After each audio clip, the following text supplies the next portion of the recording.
जिनको अल्लाह ताला ने तौफ़ीक दी है, इस्तिताअत दी है और साहिब इस्तिताअत हैं, अपने मालों को मत देखिए, आप अपने बहन भाइयों को देखिए, बेआसरा लोगों को देखिए।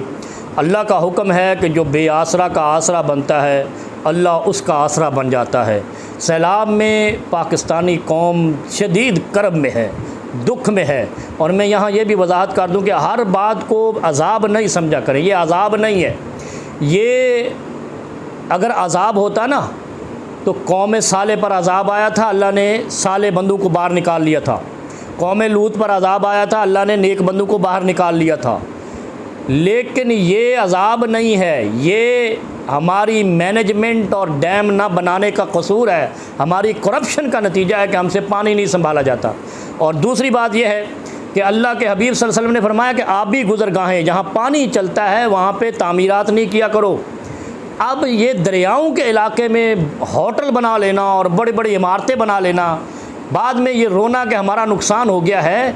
आबी गुज़रगाह को कोई पहाड़ भी नहीं रोक सकता। आग को रोका जा सकता है, हर चीज़ को रोका जा सकता है, पानी को नहीं रोका जा सकता। बहरहाल ये लोग आबाद हुए और जिन लोगों ने किए वो मुजरिम हैं। लेकिन जो इस वक्त कर्ब में हैं, मुश्किल में हैं, उनकी मदद करना। अल-मोमिनु का जसदिन वाहिदिन, मोमिन एक जिस्म की मानद हैं। अगर आज आप दूसरे के जिस्म का मरहम पट्टी करेंगे, इंशाअल्लाह अल्लाह ताला आपको इसका अजर भी देगा। और अगर आप पर मुश्किल आई, कल आपके लिए लोग मरहम पट्टी करेंगे।